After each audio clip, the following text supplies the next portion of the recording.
अस्सलाम वालेकुम। कैसे हैं आप सब लोग? उम्मीद है खैरियत से होंगे। मैं भी खैरियत से हूँ। आज के व्लॉग को स्टार्ट करते हैं। और यहाँ मैं चढ़ा रही थी साग ना। तो साग का ये होता है कि इसको सुबह ही सुबह जल्दी जल्दी आप चढ़ा देना और फिर ये शाम तक पक पका के तैयार हो जाएगा। या फिर रात में आप जो है सोने से पहले इसको पका लें 2-3 घंटे के लिए, या फिर पूरी रात के लिए ओवरनाइट इसको पका लें। लेकिन मसला है कि हमारे यहाँ गैस की लोड शेडिंग इतनी ज़्यादा होती है कि हम ऐसा कर ही नहीं सकते। खैर मैंने इसको काट के साथ साथ काट दी गई और ना डेगची में डालती गई दम पे ना इसका पानी निकलता रहा।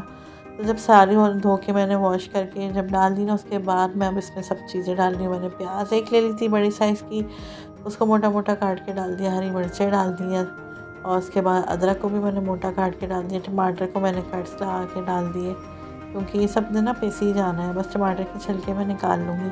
और यहाँ लहसुन छिला हुआ नहीं था, पिसा हुआ, तो बस मैं उसको भी अभी छील रही थी। मैंने कहा ये भी मैं इसमें शामिल कर दूँगी। और अभी मैंने इसकी आँच जो है ना स्लो कर दी, क्योंकि उससे अच्छा खासा पानी छोड़ दिया है ना साग ने।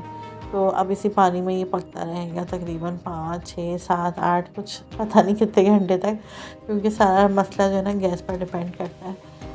जब ये पक रहा था ना, तो मेरा कोई इतना दिल कर रहा था कि जल्दी से ये पक जाए और मैं जल्दी से इसकी जो है ना मकई की रोटी बना के इसको एंजॉय करूँ। लेकिन उसने अपने टाइम पे ही पकना था, मेरे सोचने से कुछ नहीं होता। तो देखें बस लहसुन भी मैंने छील के डाल दिए थे और टमाटर के छिलके जो है ना वो मैंने रिमूव कर दिए थे, क्योंकि वो पानी अच्छा खासा था साग में, तो छिलके आराम से निकल गए। नमक डाला 1 खाने का चम्मच, ज़ीरा लिया 1 खाने का चम्मच, हल्दी पाउडर लिया 1 टीस्पून और इन सबको मिक्स कर दिया और फिर इसे कवर करके पकने के लिए छोड़ दिया। तो काफ़ी टाइम लगा था। उसके बाद फिर जब ये पक गया था तो मैंने इसे ग्राइंड कर लिया था। बस ग्राइंड करने के बाद या तो आप असली घी से भगाड़ लगा लें या फिर मक्खन ले लें। तो आज मेरे पास असली घी ख़त्म हो गया था, मैंने बनाया नहीं था, तो वो भी बनाना है। खैर तो फ़िलहाल तो मैंने थोड़े से साग को जो है मक्खन लेके लहसुन उसमें काट के डाल के और पिसा हुआ गरम मसाला थोड़ा सा ले लिया था और इसको ना तड़का लगा दिया था। और इंतहा का कोई टेस्टी इतना मज़े का कि मैं क्या बताऊँ। खैर मुझे तो पसंद है। और अभी ना मकई की रोटी बनाने की ना बिल्कुल भी हिम्मत नहीं थी, बस सर्दी की वजह से ना बड़ी काहिली सी आ रही थी। तो मैंने आम रोटी को ही जो है ना हल्का सा जो है ऑयल लगा के इसको सेक लिया था और उसी से खाया।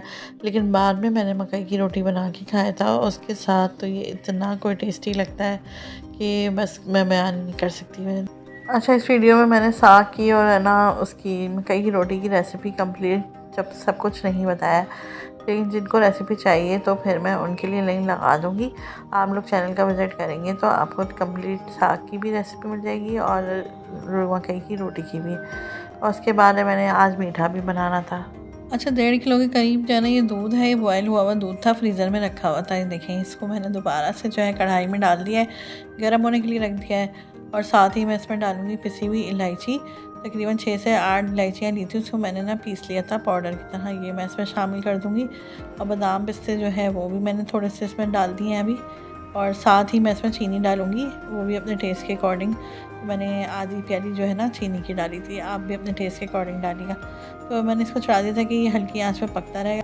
तो इस प्याले में मैं ना चारों तरफ है ना इसको घी से ग्रीस कर लूँगी, ठीक है। उसके बाद हम उसमें क्या करेंगे, उसमें हम डालेंगे पाउडर मिल्क। पाउडर मिल्क मैं जिस हिसाब से ले रही हूँ वो मैं आपको बता देती हूँ।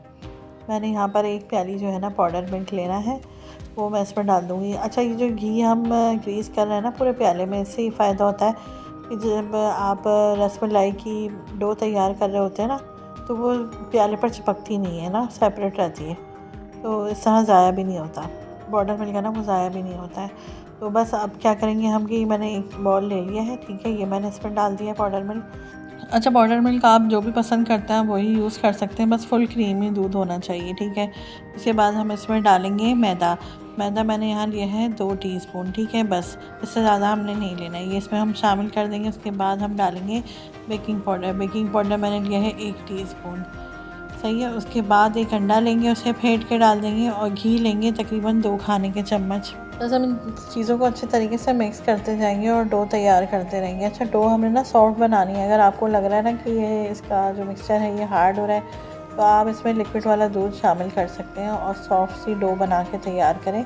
तो डो अगर सॉफ्ट नहीं होती ना तो रसमलाई जो है ना वो हार्ड बनेगी, सख्त सख्त सी बनेगी, ठीक है। तो ये देखें, इस तरीके से मैंने सॉफ्ट डो बना ली है, दूध डाल कर इसको सॉफ्ट किया। और भी मज़ीद आप इसे सॉफ्ट कर सकते हैं, ठीक है।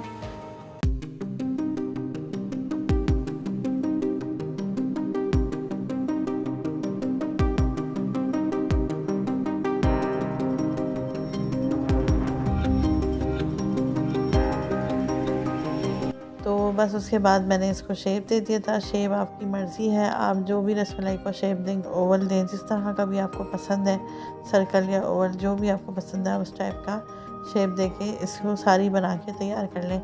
अच्छा, बनाने से पहले ना हाथों को जो है घी से ग्रीस कर लीजिएगा, ऑयल से या घी से। बस दूध भी हमारा पक चुका है, अच्छा खासा गाढ़ा हो गया। अब हम इसमें सारी रसमलाई एक एक करके डालते जाएंगे और इसे हम चम्मच नहीं चलाएंगे, बस इसको हल्की आंच पर पकने के लिए छोड़ देंगे 10 से 15 मिनट के लिए, ज़्यादा से ज़्यादा 20 मिनट बस बहुत है। इस टाइम में ये रसमलाई पक के तैयार हो जाएगी। तो बस पकने के बाद मैंने पहले इसे ठंडा किया है रूम टेम्परेचर पे। इसे फ्रिज में नहीं रखिएगा, बस बाहर ही इसको ठंडा होने के लिए रख देगा और उसके बाद हम इस डिश आउट करके आपको दिखाएंगे। क्योंकि अगर आप गरम गरम में इसे निकालेंगे ना तो ये रसमलाई जो है ना टूटना शुरू हो जाएगी। तो मैं आपको जो है बहुत आसान तरीका बता रही हूँ इसको यूज़ करने का। इसको गरम में बिल्कुल ना चम्मच चलाना है ना निकालना है, इसके ठंडे होने का इंतज़ार करना है। उसके बाद आप इसे डिश में निकालें और एंजॉय करें। तो अच्छा, अभी तक आप लोगों ने हमारे चैनल को सब्सक्राइब नहीं किया तो जल्दी से जाएं, सब्सक्राइब करें, बेल आइकन के बटन को प्रेस करें। इससे आपको हमारी हर आने वाली नई वीडियो का नोटिफिकेशन मिलता रहेगा। और ज़्यादा से ज़्यादा शेयर भी किया करें अपने फैमिली फ्रेंड्स के साथ, अपने रिलेटिव्स के साथ। अपना फीडबैक भी दिया करें कि आपको हमारी रेसिपीज़, हमारे व्लॉग्स कैसे लगते हैं। तो उम्मीद है आज की रेसिपी, आज की वीडियो आपको पसंद आई होगी। और ये वाली रसमलाई जो है ना मैंने बनाई है ना पाउडर मिल्क की, ये भी बहुत टेस्टी बनती है। और रसमलाई को बनाने का दूसरा तरीका भी है, लेकिन मैंने इसे कभी बनाई नहीं। मुझे बस यही डर रहता है कि मुझसे दूध ज़ाया ना हो जाए बस। तो खैर है, आप इस तरह भी बना सकते हैं। जो मेरी तरह डरते हैं ना वो इस तरीके से भी रसमलाई को बना के एंजॉय कर सकते हैं। या फिर डब्बा भी आता है, आप डब्बा लें और उससे रसमलाई के जो है डो तैयार करके उसकी रसमलाई बनाएं और दूध बॉयल करके उसमें डाल दें। वो इससे भी आसान तरीका है। तो बस उम्मीद है आज की वीडियो, आज की रेसिपी आपको पसंद आई होगी। इंशाल्लाह फिर आएंगे नई रेसिपी, नई वीडियो, नए व्लॉग्स लेकर। अपना बहुत सारा ख्याल रखिएगा, दुआ में याद रखिएगा। मिलते हैं अगली वीडियो में नई रेसिपी के साथ। अल्लाह हाफ़िज़।